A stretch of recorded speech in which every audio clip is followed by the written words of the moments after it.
Olá, pessoal, boa noite. Sejam muito bem-vindos e bem-vindas aí à nossa live, hoje com vários convidados, aí falando um pouco aí sobre como que é o trabalho de CSAs, que vocês vão conhecer um pouquinho mais daqui a pouquinho, o que é este cargo, o que nós fazemos aqui na Microsoft, com um time bem diversificado aqui, com vários, desde trabalhando em frentes como infra, como Data AI, ou mesmo trabalhando com Dev e DevOps.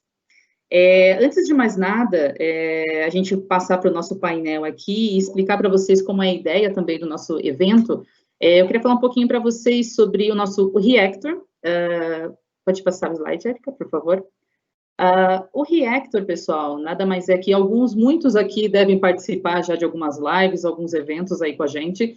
Ele nada mais é que um espaço que nasceu há um bom tempo já, na verdade, aí na Microsoft de São Paulo. E a gente tem esse espaço totalmente dedicado aí para comunidades, em eventos, assim como nós estamos fazendo aqui hoje.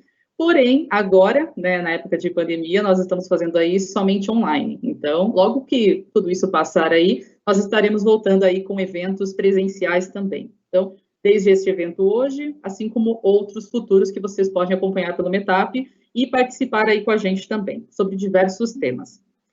Outro ponto que eu queria falar com vocês, além disso, mesmo que a gente estivesse participando no Reactor presencialmente, mas agora também online, nós temos nosso código de conduta em cada evento que nós passamos, então nós convidamos a vocês revisarem sempre um pouco o código de conduta, para que a gente possa sempre ter um evento aí bem bacana para todos e todas. Pode passar o próximo, Erika. Orientações que nós deixamos aí para vocês também, assim como hoje nós temos um formato de evento aí, live para vocês, que nós falamos que é um painel, como CSAs, então nós basicamente não será uma live, assim como muitos estão acostumados aí, de o PPT, bastante slide, ou mesmo demos, que nós gostamos de fazer bastante aí nos eventos, mas sim é um painel de bate-papo com vocês, assim que vocês, qualquer dúvida que vocês tenham, sintam-se à vontade e perguntem aqui no chat para a gente. E nós teremos o maior prazer de responder vocês aqui também. Assim como, ao longo do nosso bate-papo, nós vamos introduzindo alguns assuntos específicos para vocês também aí, que muitas vezes vai de encontro também com as próprias perguntas que vocês mandarem para a gente. Bom, agora eu vou passar aí o bastão para a Érica, a nossa CSA Manager, que nós temos aí na Microsoft, que ela está participando aí com a gente hoje, o nosso bate-papo, e ela vai seguir aí com o evento e nos apresentar aí, assim como todo o time. Boa noite, pessoal. Meu nome é Érica, eu trabalho na Microsoft como líder de arquitetos de aplicações e infraestrutura, e hoje eu vou participar com vocês aqui no painel, respondendo todas as suas dúvidas com o time de CSAs, e com meu par aqui, Renato, que também é manager na Microsoft.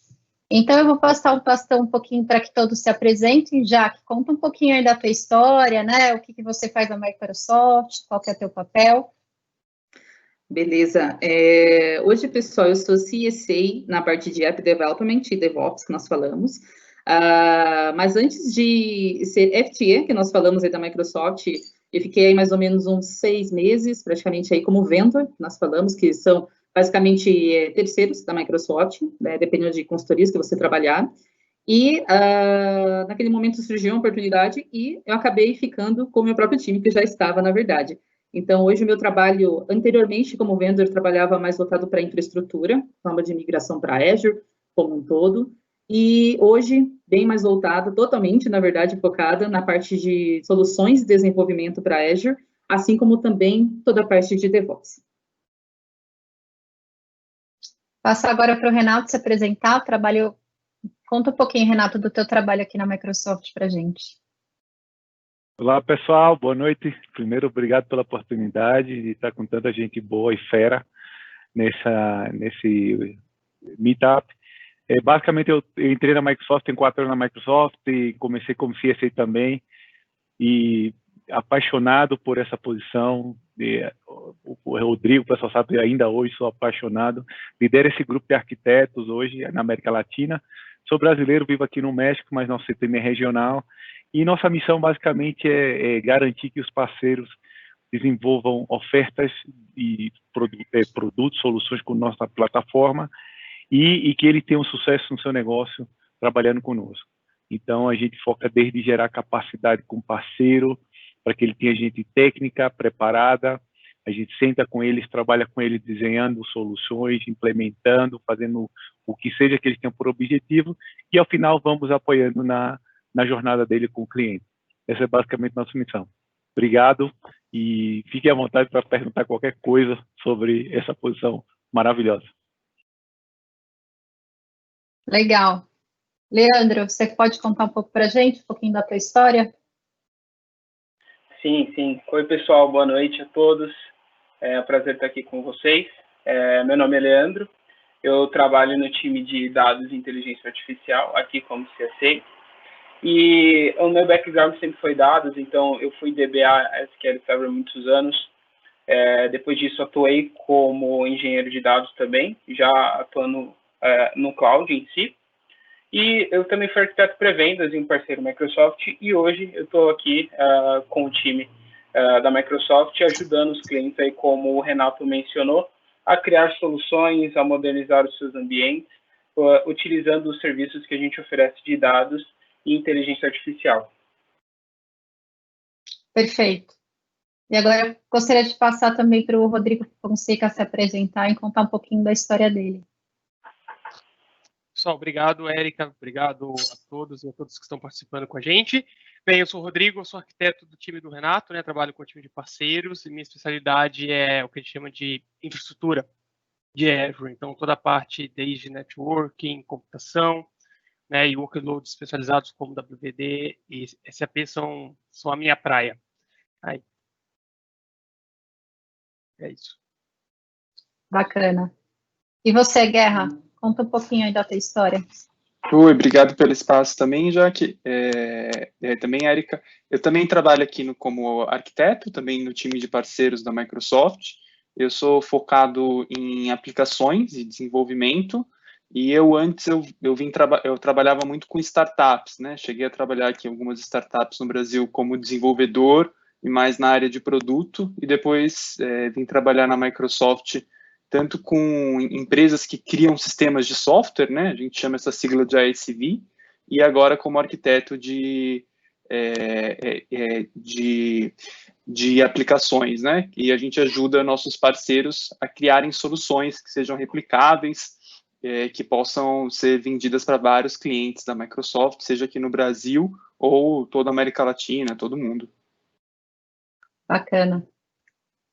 E para fechar aqui o time de palestrantes, Anderson, conta um pouquinho do teu papel aqui na Microsoft. Então, boa noite, pessoal. Espero que estejam todo mundo bem. Espero que é um prazer estar aqui falando com vocês. Espero que eu possa contribuir aí na jornada de vocês de crescimento profissional. Sou do time da Érica. A gente trabalha majoritariamente com grandes companhias do Brasil, né, algumas até de fora, globais. Eu comecei a minha carreira bem focado na parte de desenvolvimento, sou um arquiteto de apps e DevOps, né, quando o conceito de DevOps ainda era o antigo ALM, Application Lifecycle Management, e um parceiro Microsoft. Estou há 7 anos na Microsoft, iniciei pelo time de suporte em cima das tecnologias que suportavam DevOps, fui para a parte de pré-venda, né, das ferramentas de desenvolvimento, Visual Studio, e estou há 3 anos, mais ou menos, focado na parte de Azure, como arquiteto, apoiando os clientes a desenvolverem soluções modernas, que implementem os conceitos de DevOps e tirem o melhor benefício aí do Azure, das soluções em nuvem. Legal, gente. Obrigada. Espero que tenham bastante perguntas no chat. Então, gente, para começar aqui o bate-papo, a gente vai trazer algumas perguntas e a gente vai trazer um tema. Até para você, Anderson, você contar um pouquinho, né? O que é ser um CSA, né? O que é e como é que você enxerga essa carreira, né, de generalista ou especialista dentro dessa área? Então, se você puder compartilhar com a gente. E, gente, mande perguntas aí no chat para que a gente possa também responder qualquer dúvida. Show de bola. A parte de arquitetura foi uma parte que eu sempre namorei na minha carreira. Eu tive, no início da minha carreira, um contato muito próximo com um arquiteto que foi uma referência muito grande para mim. Né? Não sei quem que nos ouve aqui ainda é da época que assistiu Matrix, mas tem uma célebre parte, né, do arquiteto da Matrix, em que eu assisti várias vezes na minha vida, tentando entender o que ele falava. Então, essa parte da arquitetura, né, e a abrangência do pensamento que é necessário na posição sempre me atraiu bastante. Uma coisa que eu acho que é muito, muito importante da gente entender de arquitetura, né, até porque esse nome de arquiteto ele já está em alguns anos no mercado e já criou muitos adoradores e muitos haters, né? O entendimento de que, assim, embora a gente está numa posição de arquiteto, a arquitetura para mim é muito mais uma habilidade, efetivamente, uma área de conhecimento do que uma posição que o chancela em ser arquiteto ou não. Então, você tem arquitetos, às vezes, em posição que não pratica arquitetura e tem líderes técnicos, né, que, embora não na posição real, fazem diariamente, executam essa habilidade de arquitetura. E para mim, assim, o que são essas habilidades de arquitetura que diferencia essa área, né? Uma das primeiras, para mim, é o que esse arquiteto brincava com a gente no início da minha carreira. Ele falava assim: com 4 anos, minha mãe me ensinou o que era arquitetura. Ela falou assim: filho, uma coisa é uma coisa, outra coisa é outra coisa. Parece banal a piada, né? Mas é muito do que se baseia o que é fazer arquitetura. A gente conseguir dar nomes, conceitos corretos para as coisas, para que elas não fiquem todas misturadas, né? Para que aí então eu possa entender que blocos específicos têm responsabilidades específicas.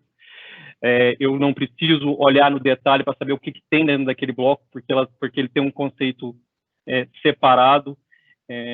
Eu consigo otimizar e tratar os aspectos não funcionais daquele conjunto específico, porque tem as suas características, né? Tendo por uma analogia para o mundo real, a gente sabe efetivamente que sapato está na sapateira, porque aquilo tem um conceito em volta, né? Que o guarda-roupa é feito para a gente guardar as roupas, e a partir disso eu realizo os casos de uso, a parte funcional, né? Eu vou e pego uma coisa, pego uma outra, mas eu consigo ter para cada um desses blocos a melhor configuração. Então, acho que a arquitetura tem muito disso, né? De a gente dar o conceito às coisas, tem muito de questionamento, né? De perguntar, de estar sempre questionando o porquê, né?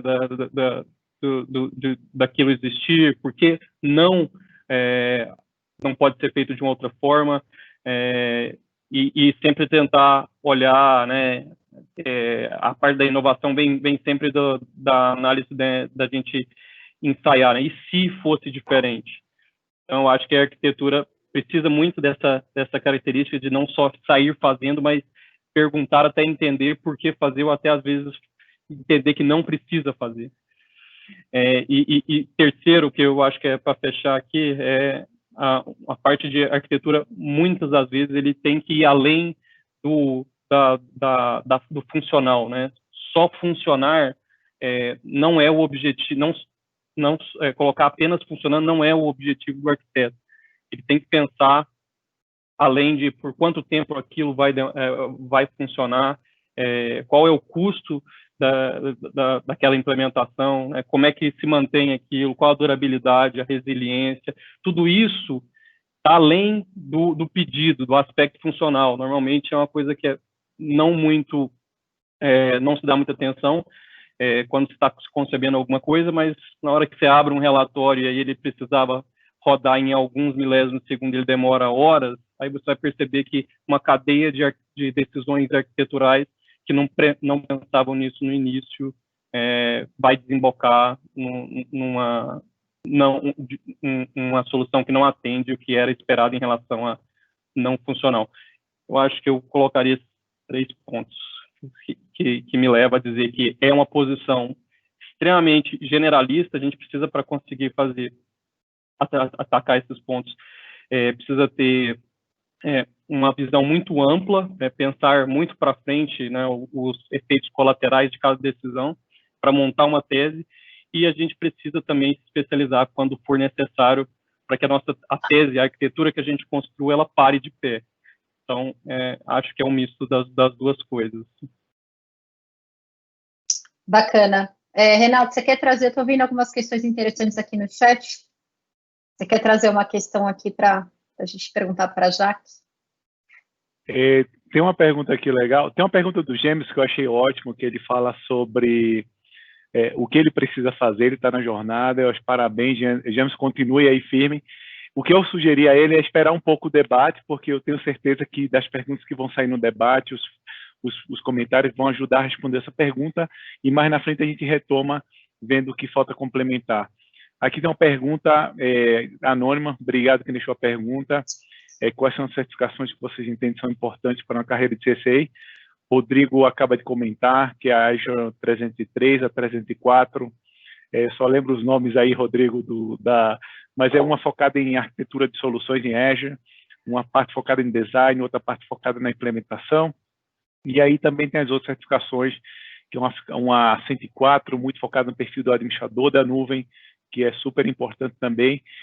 Vocês vão ver, a gente vai falar um pouco mais na frente, mas uma característica desse pessoal que está aqui é a capacidade de hands-on. Ou seja, não é o dia a dia deles codificarem, fazer um código, mas eles têm aquela condição de ir resolver um problema, se pensar, olha, eu preciso lá no Azure implementar uma solução de backup, ele consegue ir lá, entender o componente, ver a documentação, fazer essa implementação e voltar para a profissão de arquiteto. Então, isso é super importante, e aí, conectando com o James, é uma habilidade que você precisa ter, James. Não é somente aqui na Microsoft, e eu não diria só na Microsoft, mas o negócio de nuvem, ele é muito técnico, né? Super técnico. Então, a conversa hoje é muito rápida. Então, quando o cliente fala com você sobre nuvem, ele, ok, já mostra para mim. Eu já estou aqui na máquina, tenho um ambiente completo. E essa capacidade de hands-on é super importante. Então, essas certificações, elas ajudam muito a ter essa habilidade. Renato, aproveitando o gancho, para não esquecer, além dessas certificações, é importante a gente falar também para aqueles que nunca atuaram com Azure, nunca trabalharam em nada com Azure, a gente tem uma certificação de fundamentals que nós falamos, né? Então, às vezes, a pessoa não sentir segurança ainda de fazer uma prova que a gente fala que é o nível associate, é um nível especialista, que nós falamos um pouco mais dificultosa, digamos assim, a prova, um pouco mais difícil mesmo para fazer. Parte para uma Z900, para vocês conhecerem, fazer, explorarem, passou na 900, explorarem as demais. É uma dica que eu deixo, porque muitas vezes alguém que não está familiarizado com Azure, partir para uma prova diretamente, já que seja específica de Dev, Infra ou Data AI, por exemplo, tá? Então, essa daí é uma dica que eu deixo também. Ótimo. E ainda, só para complementar, ainda sobre o ponto da certificação, eu citei na resposta, né, por texto ali, várias certificações, mas é importante entender que isso é uma jornada, como a Jaque falou, né? Você não vai pular para a certificação mais difícil primeiro. Então, assim, a gente tem todo um roadmap de certificação. Se vocês quiserem, depois podem entrar em contato comigo pelo LinkedIn, eu posso passar isso de forma detalhada para quem tiver interesse. Ali o que eu passei é só a visão geral, né? Como eu falei, a 303 e a 304, que são certificações de arquitetura, realmente elas são importantes. E aí entram as certificações de especialidade, dependendo da área de atuação de cada um. Rodrigo, só complementando, perdão, eu deixei aí o link do pôster que comenta um pouco dessa jornada que o Rodrigo fala. Ele traz todos os níveis, então depois vocês podem dar uma olhada, e dentro de cada certificação você pode dar um clique, ele leva para a rota de aprendizagem na plataforma do Microsoft Learn, que é uma ferramenta essencial na jornada de aprendizagem de vocês, tá bom? Érica? Perfeito. Eu ia comentar um pouquinho do Learning. Eu acho que o Learning é um caminho bastante interessante, né, e tem um conteúdo ali gratuito bastante extenso, que todo mundo pode usufruir. Eu acho que ele ajuda bastante nesse processo de certificação. Então, se você escolhe sua trilha de conhecimento, faz o filtro, ele te traça um caminho. Então, acho que é um caminho muito rico para estudar.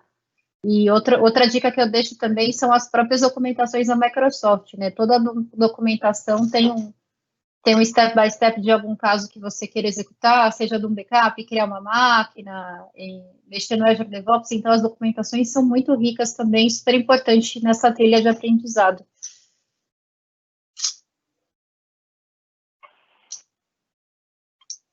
E aí, passar um pouco o tema para o Rodrigo Fonseca, né, que ele atua como CSA, mas ele tem um histórico, né, de engenheiro de suporte. Então, para ele contar um pouquinho como foi a sua transição, Rodrigo, para a gente. Obrigado, Érica. O Anderson também, né, passou bastante tempo como PFE. Eu até não falei quando eu me apresentei, né, eu tenho 9 anos de Microsoft e pouco mais de 6 anos, né, quase 7 anos dessa jornada são como engenheiro de suporte, né, o PFE, né, era a nomenclatura antiga e mais popular, acho que todo mundo conhece.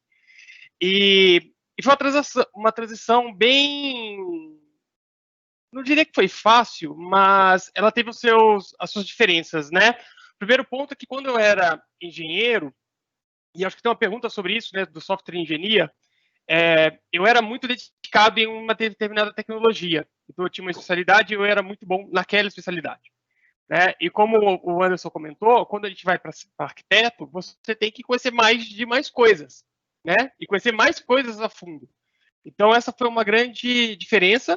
Né? Eu tive que expandir um pouco o meu leque de conhecimento, o meu leque de atuação, para poder enxergar a figura geral de arquitetura, né? E como o Anderson colocou muito bem, tem diferentes decisões de arquitetura que vão levar ao sucesso, né? E para isso você precisa conhecer cada um dos componentes. Então a principal diferença foi essa: sair de uma role que era especificamente, totalmente especialista, né? Realmente especialista em profundidade, e ir para uma role que, embora eu continue sendo especialista, eu tenho que conhecer de mais assuntos, né?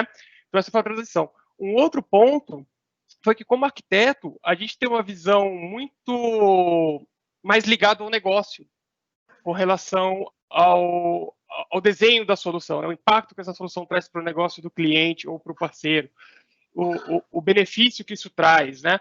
Então, isso também tem uma diferença de olhar para quando você pensa numa solução, já pensando no objetivo de negócio, né? E não só em resolver um problema pontual de uma flag ou de uma propriedade qualquer do produto.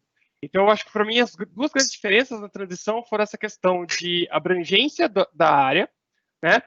E da diferença de olhar, né? Como engenheiro, era muito mais, como a gente brinca, faca na caveira, de vamos resolver o problema e acabou. E agora não, eu não preciso só resolver o problema, eu tenho que prever os problemas para que eles não aconteçam na minha arquitetura. Né? Então é um pouco dessa diferença de olhar. Então é isso.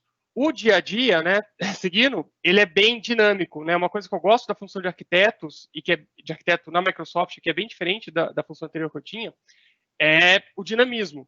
Eu atendo diferentes parceiros ao longo da semana, 3, 4, 5 parceiros na mesma semana, cada um com um projeto diferente, para clientes diferentes, de tecnologias diferentes, muitas vezes. Né? Então, isso ajuda você a estar sempre antenado nas últimas tendências, nas últimas tecnologias, né? Você tem que estar sempre afiado e não permite que você se acomode, né, em cima de uma única área de conhecimento. Você tem que estar sempre... isso é um desafio e, na minha opinião, é um benefício também da função. Legal. Eu queria trazer uma pergunta para a Jaque, né? Como que é o desafio dela? Como é que é o dia a dia, Jaque? Como é que você que trabalha na área de dev, como é que você atua, né? É uma curiosidade que as pessoas têm. Como é o dia a dia, né? O que você faz? O que um CSA deve fazer, né? Bom, assim como o Rodrigo já comentou uma boa parte, na verdade, né? O nosso trabalho, independente da divisão que nós temos aí de infra, dev, data AI, ele é bem similar, digamos assim, como fundamentos que nós temos ali no nossa role, que a gente faz no dia a dia. Porém, o que vai dividindo, separando, dividindo aí, no meu caso como dev, é que a gente acaba atendendo, claro, muitas vezes, acaba fazendo os mesmos projetos, mesmos demandas que nós falamos, porque tem frente de infra, tem frente de todos os lados ali que a gente vai atuar. E no meu dia a dia, que eu, como se diz, atuo mais na parte de dev, na parte de DevOps, hoje, digamos assim, hoje eu fico bem mais voltada, assim, também na parte de DevOps, até o próprio Anderson falou um pouco agora há pouco, né, sobre isso. Mas, o que acontece? Muitas vezes, o que a gente tem, além do que o próprio Rodrigo e o próprio Renato falaram também, a gente fala toda a parte de capacitação desses parceiros, e então, muitas vezes, a gente tem todo aquele trabalho não, tem um trabalho que a gente faz em conjunto, em conjunto, em paralelo, ou mesmo antes da gente atender, a gente chegar naquela demanda, mas fazer a real capacitação desse parceiro, de realmente a gente mostrar para ele ali como é aquela solução, como funciona, para que ele possa seguir com o cliente dele posteriormente. Então, isso não vai, como eu comentei, isso não vai mudar, independente ali da parte, se for uma parte de infra, de Data AI ou alguns outros, o que vai mudar é as soluções que a gente está atuando ali com parceiro. Então, muitas vezes, como eu disse, a gente atua muitas vezes em parceiros iguais, no dia a dia, e cada um numa frente específica. Então, até um certo ponto a gente segue num modelo bem similar, e as soluções ali, por exemplo, eu vou entrar num projeto ali que é AKS. Então, muitas vezes eu estou lá junto com o Rodrigo. O Rodrigo vai voltado mais para a parte de infra, falando um pouco de AKS, e eu vou falar a parte de desenvolvimento ali com aquele parceiro. Assim como outras pessoas, putz, eu preciso passar outra parte de analytics ali depois, posteriormente. Né? Então, entra um outro CSA que seja de data, como o Leandro, que está aqui também, se ele quiser comentar alguma coisa também. Então, bem similar que a gente fala ali no dia a dia. Mas o que a gente, além quando a gente fala da capacitação, até só para não estender um pouco mais, né, na minha resposta, a gente fala da capacitação, isso vai de encontro com alguém que comentou alguma coisa aqui que eu bati o olho rápido, falando um pouco sobre skills técnicas e não técnicas, né, que um CSA precisa ter também. E quando a gente fala do não técnico, muitas vezes, a gente fala até a questão de como a gente participa, a gente também muito de comunidade, como a gente está fazendo aqui hoje, mas também a gente sempre está dando treinamentos, que nós falamos, aplicando treinamentos, assim como participando de treinamentos, mas mais como instrutores. A gente trabalha muito a questão de comunicação, a gente não é basicamente sentar ali e fazer o nosso, mas não, a gente tem uma comunicação muito boa com muita gente, não só internamente como externamente, que nós falamos. Então, o que eu deixaria como dica, nessa parte não técnica, é uma parte de comunicação, para vocês explorarem essa questão também, tá? Independente se for, putz, não gosto de palestrar, eu não gosto de dar treinamento, eu não gosto disso, mas explorem isso, porque realmente é uma coisa que a gente faz muito no dia a dia. Jaque, na verdade, eu diria que isso para mim é um requisito, é um pré-requisito. Para ser CSA. Se você tiver vergonha de falar em público, você vai ter um sério problema nessa rua. Somente na Microsoft. Então, assim, é algo que precisa ser trabalhado. Então, participar em eventos de comunidade, dar aulas, né, em instituições, ou fazer cursos, ou dar aulas dentro da sua empresa, né, para outras pessoas. Atuar como mentor é uma capacidade que vai ser um diferencial para a sua carreira também. Então, qualquer atividade que ajude a desenvolver essa parte de treinamentos, né, de falar em público, essa postura, vai ser importantíssima para a role de CSA. Isso é um skill não técnico, né, totalmente não técnico. Perfeito. Você quer trazer alguma pergunta, Renato, da moderação para a gente? Legal, eu quero agradecer aqui. Eu tenho uma pergunta interessante que está anônima. Obrigado por quem deixou a pergunta. Em inglês, não apenas o inglês técnico, é requisito para atuar como CSA? Hoje a gente tem uma política baseada na nossa diversidade e inclusão, a gente flexibilizou muito essa questão do inglês. Mas, quando você entra no nosso dia a dia, é super importante, você vai entender que o inglês ele é essencial. Todo tempo você vai estar em sessões técnicas com equipe de engenharia, equipe de produto.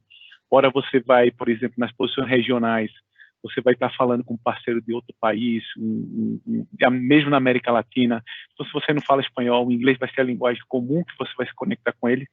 Então, eu posso dizer assim, não é aquele inglês, a gente chama, até numa vaga que eu acabo de publicar essa semana, a gente chama working proficiency, ou seja, é aquele inglês técnico que eu possa me comunicar, eu posso ler, eu posso entender um call, posso fazer perguntas básicas, não preciso ser um super fluente, sotaque americano, nada disso. Então, isso é super importante.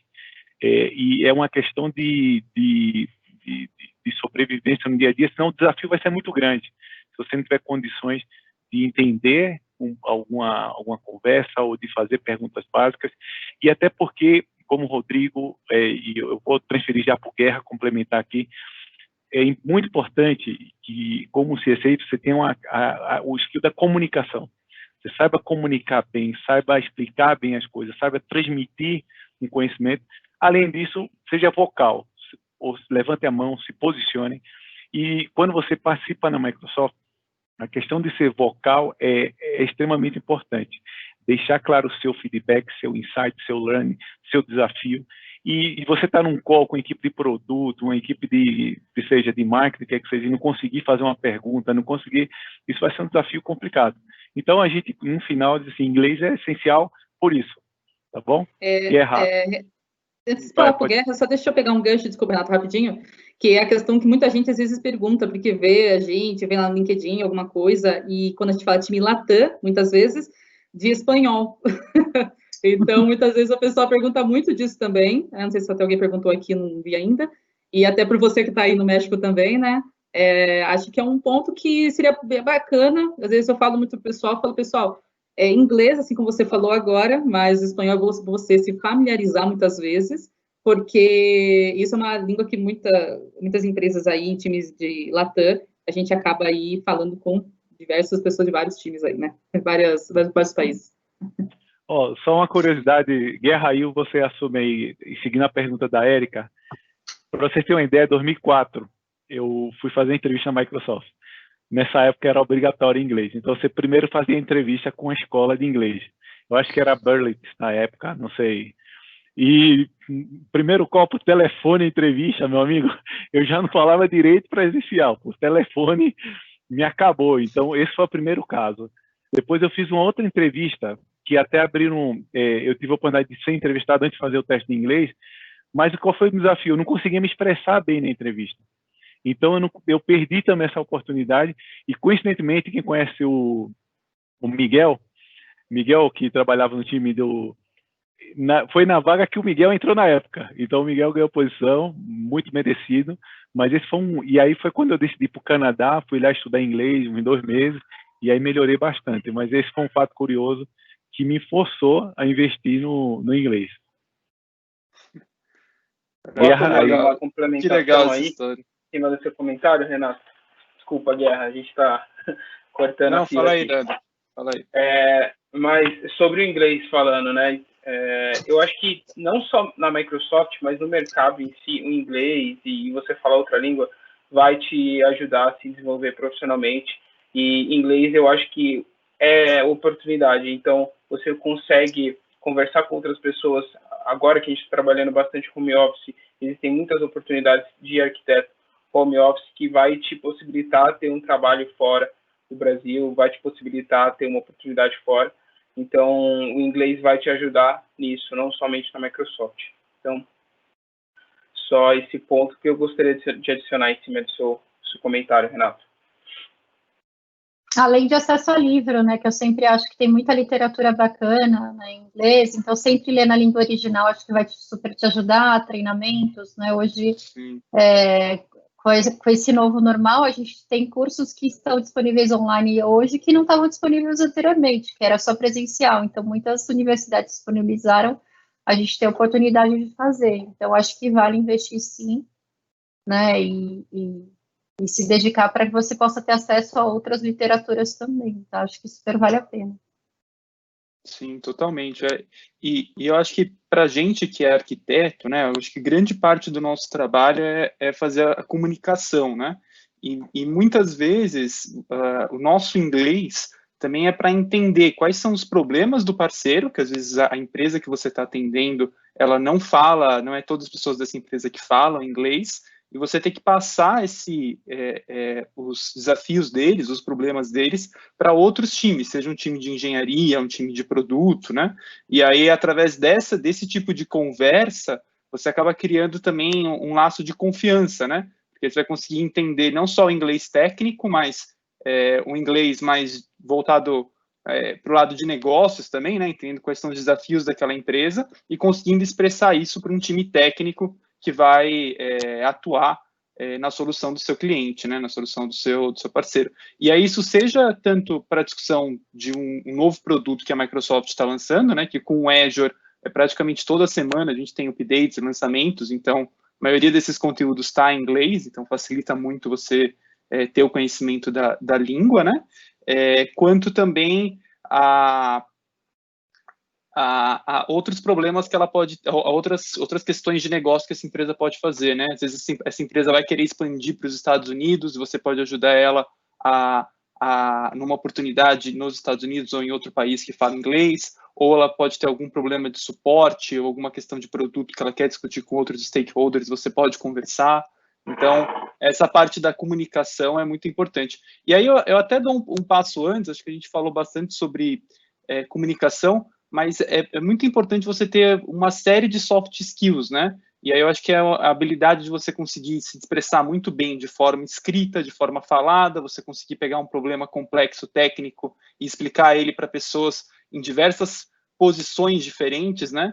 Tem muita gente que é técnica, mas acaba conseguindo falar as coisas só nos bits e bytes, né? Acaba não tendo uma conversa mais executiva, né? É muito importante num cargo de arquiteto você conseguir expressar o seu ponto para diferentes níveis da organização, para que a sua sugestão, o seu projeto seja atendido, né, e seja seguido por diversos partes da organização. Perfeito.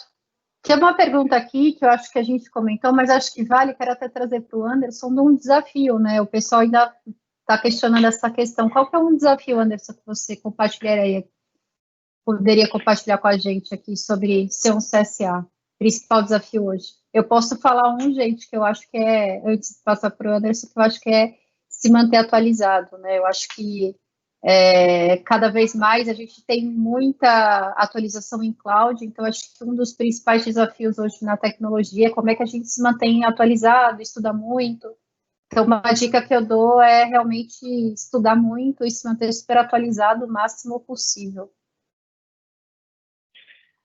E você, beleza. Anderson? Acho que esse é um ponto crítico, efetivamente, não só pelo ritmo de atualização, mas como a gente falou, né, sendo uma posição generalista, uma solução que você vai discutir de um projeto com o cliente, muitas das vezes ela passa por diversos aspectos da computação, né, que você precisa, né, um e-commerce, por exemplo, ele exercita diversas disciplinas da computação que você precisa de uma proeficiência para que você monte uma solução que efetivamente funcione do início ao fim, né? Então, o ritmo de atualização é um desafio e a abrangência eu acho que é outro desafio. Mas uma outra parte que é desafiadora, e eu acho que ajuda isso, assim, acho que é uma posição que envolve uma certa maturidade, junta uma certa maturidade para estar nela, né? Você precisa de alguma musculatura de vivência que vai te colocando ali, vai acumulando em você conhecimentos que são gerais e que te ajuda a depois a digerir essa tecnologia com mais velocidade quando você precisa, se aprofundar mais rápido quando você precisa, né, para montar uma solução e que atenda o problema que foi levantado. E isso é um desafio, eu acho, atualmente, né? Acho que tem uma certa ansiedade de que as coisas aconteçam muito rápido e algumas coisas na vida a gente precisa ir maturando, né? A gente precisa ter uma vivência que vai nos juntando bagagem, que nos dá uma bagagem suficiente para aceitar uma posição de arquitetura que precisa desse tipo de generalismo. Então, para quem ouve efetivamente e tem esse objetivo, busque continuamente, né, experiências também que vão te colocar na sua bagagem ali, vão te credenciar para ter uma história e conhecimento que vai te facilitar a vida nessa posição. E um último ponto que eu acho que é bem importante essa é uma posição, especialmente na Microsoft, assim, que envolve muita necessidade da gente gerenciar o tempo. O tempo de onde a gente vai apostar os nossos estudos, os nossos investimentos de capacitação, o tempo em que milhares de coisas em diferentes clientes acontecem simultaneamente, né? Então, essa questão de ter a habilidade de trabalhar em multitarefa é uma coisa bem importante nessa posição.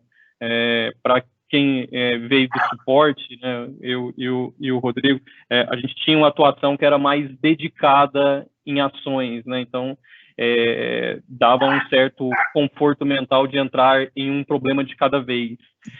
Essa posição de CSA acontece muitas coisas, né? Você discute 3 ou 4 projetos densos dentro de um mesmo dia, às vezes, né? Você precisa se aprofundar e responder coisas. Então, é uma posição bastante dinâmica, onde esse gerenciamento de tempo também eu acho que é bem necessário. Legal. E aí, até pegando o gancho com o Leandro para falar um pouquinho de data, o que eu devo aprender? Né? Gostaria de ir para essa área, o que eu devo aprender? Foi uma das questões aqui que a gente também trouxe. Legal. Eu até complementando aí um pouco do Anderson falou, para data, eu acho que para todos, né, tanto para infra, para apps, eu acho que o CSA em si ele tem uma visão muito abrangente para a indústria. Então, dependendo à medida que você conhece indústrias e projetos que estão inseridos ali dentro, você vai desenvolvendo a capacidade de atuar em vários projetos e conhecer mais especificamente sobre o que você vai entregar em cada um desses projetos. Então, a indústria de finanças é diferente da indústria de manufatura. Então, à medida que você vai ganhando experiência, você vai estudando, você vai conhecendo um pouco das indústrias, você consegue desempenhar melhor o seu papel. Tendências de tecnologia para dados. Eu acho que dados têm crescido muito, né? De alguns anos para cá, a parte de data science ela tem se tornado muito forte. Hoje, para você desenvolver projetos de dados, você não precisa talvez ter estatísticos, PhDs ali para que te ajudem a construir um modelo de machine learning.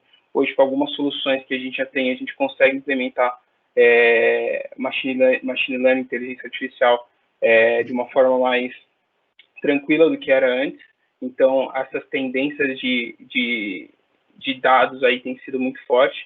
E eu acho que, sim, para você começar a se manter atualizado e estudar a parte de dados, eu acho que eu colocaria aí a parte de engenharia de dados, né, que é uma coisa que ela tem evoluído aí bastante nos últimos anos, a parte de modelagem de dados, como que você prepara o seu dado para trabalhar em nuvem, né, quais serviços você pode utilizar, e a parte, acho que de cloud mesmo, né, você conhecer pelo menos o básico de infraestrutura ali vai te ajudar a se manter atualizado e começar a ter experiência para trabalhar com dados em nuvem. Legal, Leandro. Super obrigada aí por compartilhar. E aí, aqui a gente, né, pergunta aqui para todos como é que vocês se mantêm atualizados aí no dia a dia, qual a dica que vocês deixam para o time? Ô, Érica. Eu tenho uma receita fácil, não dormir. Se não dormir, dá tempo de estudar tudo que você precisa.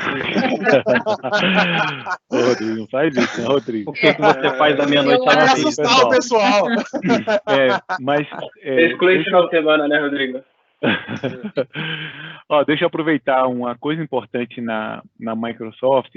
A gente tem um assunto que é chamado Tech Skill Initiative, onde a empresa dá todo esse apoio, investimento e meio que cobra da gente que a gente se atualize tecnicamente todo o tempo. Alguns têm que tirar certificações, né?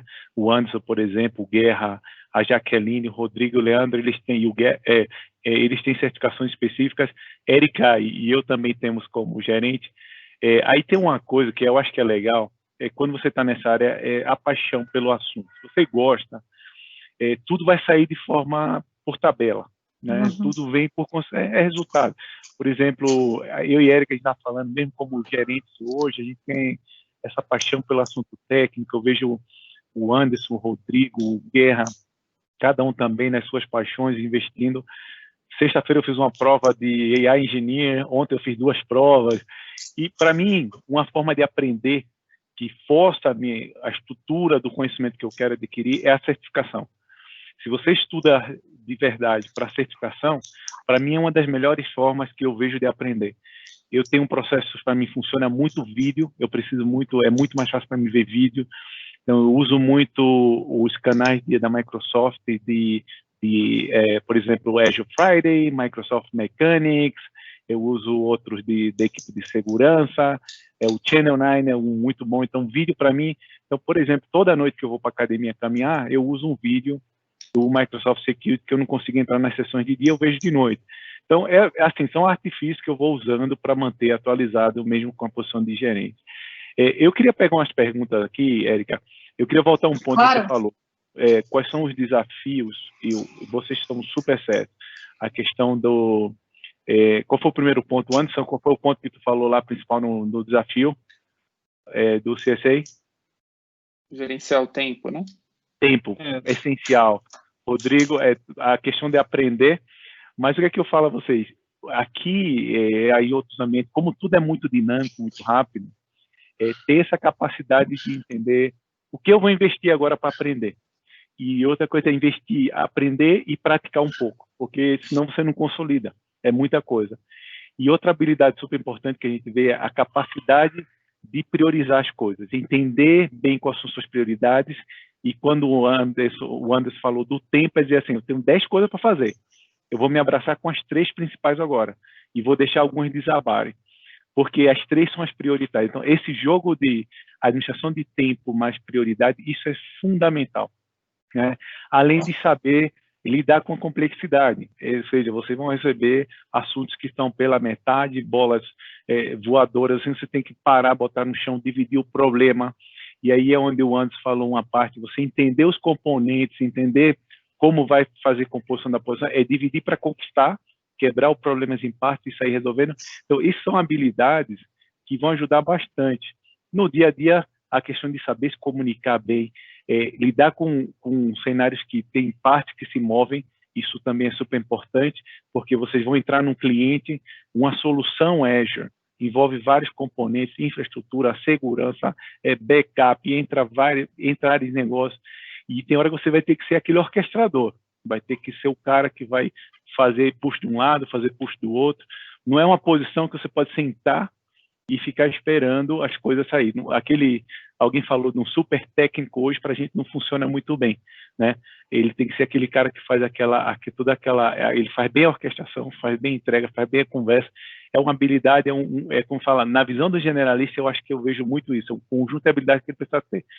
Eu queria só pegar a oportunidade, Eric, e trazer umas perguntas do Augusto, que ele trouxe uns temas bem legais. Obrigado, Augusto. Deixa eu ver aqui o primeiro aqui. Deixa eu ver, o Augusto soltou várias aqui. Deixa eu ver, eu vou pegar. Augusto, vê se eu estou na ordem certa. Ele falou assim, pessoal, considerando a maior adoção de serviços em nuvem por conta da pandemia, que artifícios técnicos a Microsoft está oferecendo para facilitar a aderência dessas empresas à LGPD? A outra pergunta complementa essa. Quem quer pegar essa aí? Ou fique à vontade para contribuir mais de um. Eu até respondi essa pergunta por texto lá para o Augusto também, mas é um tema bem quente, né, LGPD. Na verdade, a gente tem diversas ferramentas que ajudam na aderência ao LGPD. Então, a gente tem várias ferramentas do Azure, como Security Center, Sentinel, por exemplo, né? Ferramentas do Azure AD, como Privileged Identity Management, né, o Azure AD Premium P2, Multifactor e tal, e ferramentas do Microsoft 365, né, que cuida de toda a parte de compliance, compartilhamento, privilégio de classificação de dados, né, e tipos de dados. Então, a gente não tem uma só solução, a gente tem um conjunto de soluções para ser compliance ao LGPD. Né? E aí, na resposta até que eu dei para o Augusto, eu vou publicar aqui no chat para todo mundo ver também, tem alguns links, alguns artigos que explicam justamente essa visão da Microsoft em cima de LGPD e das soluções que a gente pode usar para estar compliance com a LGPD. Uhum. Alguém comentando para eu pegar outra pergunta aqui do Anísio? Algum comentário adicional? O Anderson, Jaqueline ou Guerra? Eu acho que é importante também, fugindo um pouquinho de LGPD, mas falando sobre a pandemia, né? Acho que a gente passou por um processo de transformação digital, né?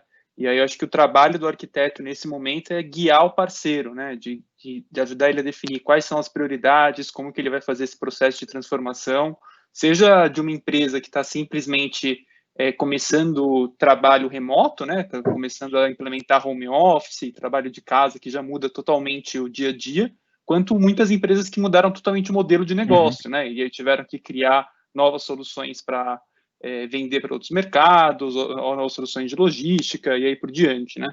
Então, eu acho que o nosso trabalho de arquiteto vai muito em tentar traçar um caminho para o parceiro, né? E aí muito passar a tranquilidade para ele que a gente vai estar com ele durante esse caminho, né? E guiando ele, mesmo a gente não sendo especialista em todas esses pedaços, né? Mas trazendo as pessoas, os outros especialistas para ajudar ele nessa jornada de transformação. O Anderson, tem algum ponto aí legal de cliente que você conecta com esse tema? Essa parte como o Guerra falou, né, a gente teve uma necessidade enorme aí em tempo recorde de muitos negócios se transformarem, né? Eu atuo mais focado na área de serviços financeiros, né? Então, bancos, seguradoras e tudo mais. E nesse cenário de pandemia, né, muitos dos clientes tiveram que desenvolver assim, em tempo recorde soluções para atender, né, milhares de pessoas, né, e esse foi uma grande benefício de ter, né, nuvem, ter Azure na proximidade, porque a gente conseguiu projetos extremamente desafiadores em tempo recorde, né, com uma escala gigantesca, colocar isso rapidamente para funcionar, com escalabilidade, com segurança, com resiliência, uma força de trabalho enorme que precisou trabalhando de home office e ainda assim ter conectividade com os ambientes empresariais e outros serviços Azure também para esse tipo de conectividade. A gente teve projetos em tempo recorde. Então, assim, eu acredito que foi uma grande prova, efetivamente, do quão benéfico esse advento de nuvem, né, para a gente conseguir ter infraestrutura para suavizar o máximo possível, né, e maximizar ou manter os negócios o mais otimizado e funcionando possível. Então, a gente teve, nesse território que eu trabalho, a gente teve inúmeros projetos, assim, com entrega em tempo recorde, com números enormes que foram viabilizados usando as tecnologias de nuvem, usando o Azure.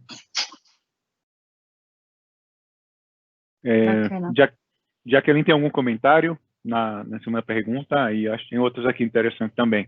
Antes da gente fechar, acho que pegar mais uma ou duas aqui. Não, meu sem comentário. Pode falar. Eu acho que eu queria... Pode falar, Guerra, fala aí. Não, eu queria comentar uma coisa também, que até o Anderson comentou agora, eu acho que a gente não deixou isso claro, né? Aqui na Microsoft, eu acho que está virando um padrão de indústria, a gente tem tanto o arquiteto que é especialista em um assunto, né? Então, aqui na Microsoft a gente divide isso em 4 categorias, tem os arquitetos de aplicação, que é o meu caso, de infra, que é do Fonseca, de data, que é o do Leandro, de AI, né, que é inteligência artificial, e a gente tem os arquitetos de indústria também, né? Então, esse é um outro caminho que muita gente acaba se especializando, né?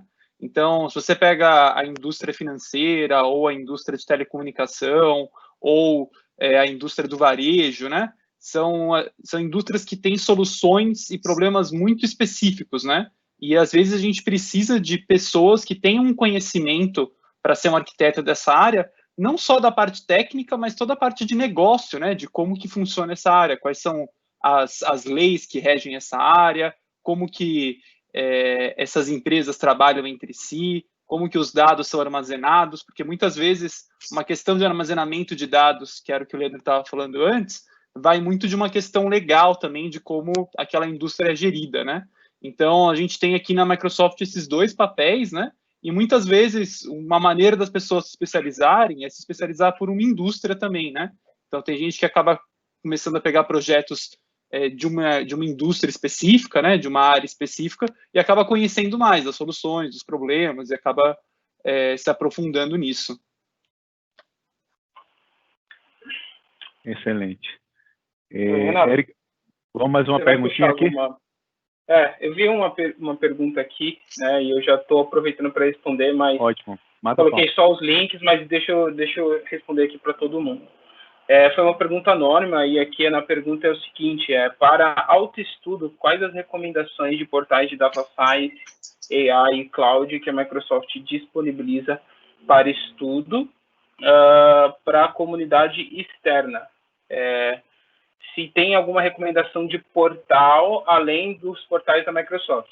A Erika até comentou, né, no Microsoft Learning, que é um portal nosso. O Renato também comentou aí sobre o Channel 9 e alguns outros links que ele utiliza para estudar. Eu utilizo muitos portais da Microsoft, mas eu postei 2 aí. A Microsoft tem um portal muito interessante, que é o edx.org, e lá tem uma série de treinamentos tanto para infraestrutura, mas tem bastante treinamento também de ciência de dados, inteligência artificial, né, no conceitos gerais, né, e tem outro site de data science também que eu postei aí, né, mas no geral, portais da Microsoft Learning, tem muita coisa também lá para aprender.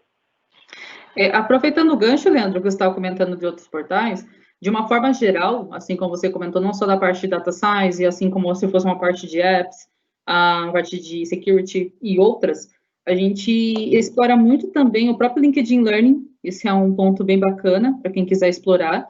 Tem vários cursos, não só técnicos, como diversos. A gente fala da parte de comunicação, por exemplo, tem bastante curso falando sobre isso, que é bem bacana. E até existem trilhas, que até na época da pandemia agora, acho que tinha umas trilhas que estavam gratuitas, né, para você comprar, que é a parte do Pluralsight. Então, lá tem muitas trilhas também fechadas e certificações, né, para vocês, que são bem bacanas para vocês estudarem, tá? Focadas, tem toda a jornada de cada trilha e cada certificação para vocês. Legal. Erika, gente, vai fechar? Fica à vontade, Renato. Eu vou pegar uma pergunta aqui de uma pessoa muito especial aqui, que é o Denis Mello, que eu vou até revelar aqui, ele é o novo membro da nossa equipe, Rodrigo, logo ele começa. Parabéns ao Denis aí, que vai entrar no nosso time. Eu acho que é o Denis Mello, mesmo que a gente... Renato, aí é um homônimo, o cara tá falando assim, eu nem me apliquei na vaga. Se for isso aí, eu vou pagar o mico aqui geral, mas eu acho que é o meio. Mas ele fala o seguinte: vocês entendem que os arquitetos começaram a desempenhar mais um papel de facilitador entre as áreas de negócio e técnicas? É comum vocês verem uma posição de facilitadores em parceiros e clientes? Quem pega essa aí, Erika, quer colocar um pouco? Eu acho que você está bem dentro de clientes, sabe um pouco do desafio, agora que vocês estão, né, dessa equipe de vocês, que é muito fazer essa ponte cliente-tecnologia, área de negócio e tecnologia? Eu acho que não é assim, não é a palavra facilitador, mas eu falo que o arquiteto é responsável por entender o que o cliente precisa, né? Porque a gente trabalha na área de customer success, então qual que é o sucesso, né? O nosso sucesso é o sucesso do cliente. Então a gente precisa de fato entender as necessidades do cliente, do business, e realmente traduzir isso para uma arquitetura, para uma resolução técnica que a gente tem que devolver para o cliente. Então, eu vejo mais nesse sentido, não de um facilitador, mas eu vejo também como uma questão de orquestrar, mais no sentido de orquestrar, né? O arquiteto trabalha com diversas áreas dentro da Microsoft. Então, eu trabalho com o time do Renato com CCAs também de parceiros, para apoiar o próprio parceiro, a gente atua com o cliente, né? A gente atua com a área da própria consultoria da Microsoft, né? Com a área de suporte. Então, eu acho que a gente tem um papel, né, além de todo esse conhecimento que o time compartilhou, de orquestrar realmente, né, de saber orquestrar, né, a necessidade do cliente e caminhar nos diversos níveis, né. A gente sabe falar, eu brinco, desde o C-level, né, até o nível mais técnico. Então, o time de CSA sabe navegar, né, nessas áreas e fazer a tradução. Quando você está no nível executivo, o pitch normalmente é outro, né. Então, e quando você está na área da técnica, né, que é a área que realmente o cara quer ver o nível de detalhe ali que a gente tem que compartilhar e mostrar e esclarecer qualquer dúvida. Então eu vejo, Denise, muito mais esse sentido, tá? De uma parte de orquestração, que pode até ser similar aí ao que você citou. Não sei se alguém quiser complementar alguma coisa para a gente fechar. E o que eu acho, né, que a gente já comentou algumas vezes, né, uma parte mandatória, talvez 50%, 49% do trabalho é efetivamente comunicar o porquê que uma arquitetura foi proposta, o que atende, o que não atende, quais são os trade-offs, e isso muitas das vezes, questionar efetivamente de onde vem aqueles requisitos para ver se realmente ele vai fazer, ele justifica por que trabalhar na solução para ele, ou se é alguma coisa que não vale o custo de implementação. E isso vai, muitas das vezes, fazer com que, para se fechar essa arquitetura, às vezes vai-se no demandante, que pode ser uma área de negócio, efetivamente, junto com a área de tecnologia, ou às vezes até soluções que são demandadas pela própria área, pelas áreas de negócio. Então, eu acho que está muito mais envolvido, essa pergunta de facilitação está muito mais no o que a gente precisa fazer, as perguntas que precisam ser questionadas, para quem a gente precisa vender a ideia da arquitetura para que ela seja adotada e, logicamente, junto com uma arquitetura que seja tecnicamente viável para que, né, não só se venda, mas se implante, que eu acho que entraria, né, que colaria com essa pergunta. Então, essa necessidade de fazer essas interfaces e conversar com todos os interlocutores, defender a ideia para que aquilo seja adotado. Eu acho que a outra metade da responsabilidade grande do arquiteto, além da técnica. Perfeito.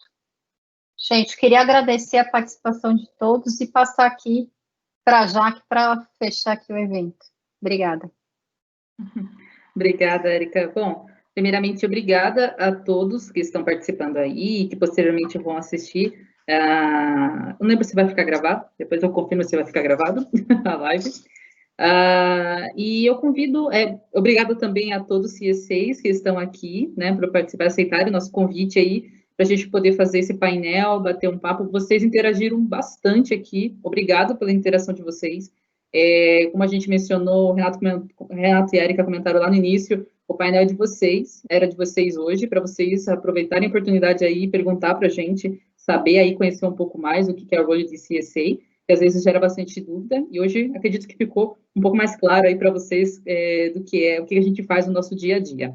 Então, convido vocês a participarem também dos próximos eventos do Reactor, e, pessoal, mandem sugestões de temas que vocês gostariam, muitas vezes, e a gente vai explorando e trazendo mais eventos aí para vocês, tá bom? Então, uma ótima noite para todos aí, e obrigada e até o próximo evento. Obrigada. Obrigado, pessoal. Boa noite. Obrigado, pessoal. Tchau, Obrigado, tchau. Abraço. Tchau, gente. Aproveitando, eu deixei uma vaguinha aí que a gente tem aberto aí no Brasil. Bom, vai que alguém se interessa, deixei a oportunidade. Prazer, obrigado. Sucesso a todos que desejam entrar nessa carreira.